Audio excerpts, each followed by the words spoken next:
récupérer après l'école. Les autres, ils trouvent que je suis bizarre. Carrie, ton poème préféré, tu nous l'as apporté?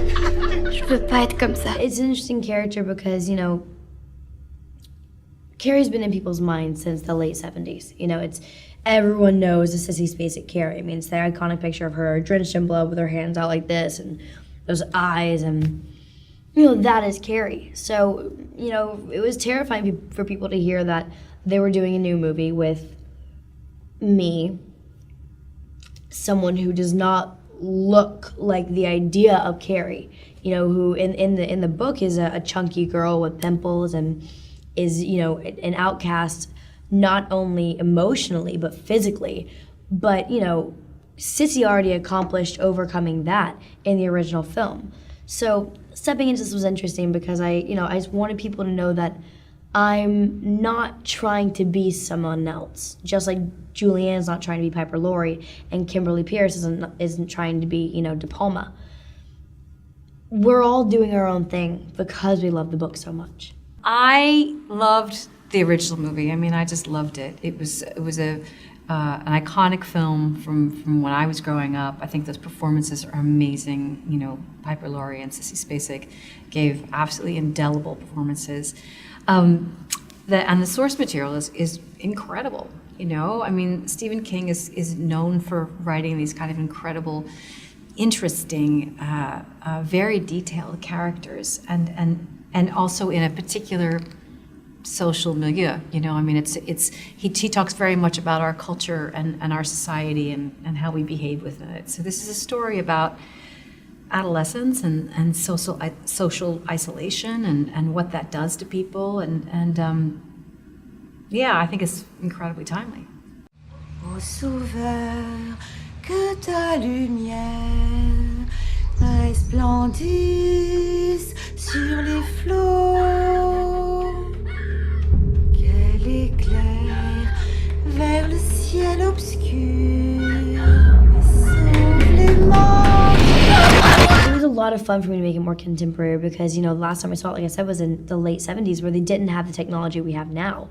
And we wanted to bring the social media element into it without dating the film, to where you look at it and you go, oh, that's so obviously, you know, 2012 when it was shot, you know? So we kind of left out the social platforms of the idea of Facebook and Twitter. You know, we mainly use things like video and stuff like that, which is obviously going to be around for a very long time. And that's kind of how we put it in there, and we put it in perspective that way. Even young kids, because a lot of kids I know never read the novel, nor have they seen the other old movies. So it's you know, you got to introduce it, but at the same time make the people who've already seen it not feel dumb. So it's a very weird middle ground you have to find. Le bal, c'est la semaine prochaine. Si ta personne vient avec moi, si tu veux. Maman, un garçon m'a invité au bal. A really challenging scene was the scene where I have to tell my mom I'm going to prom.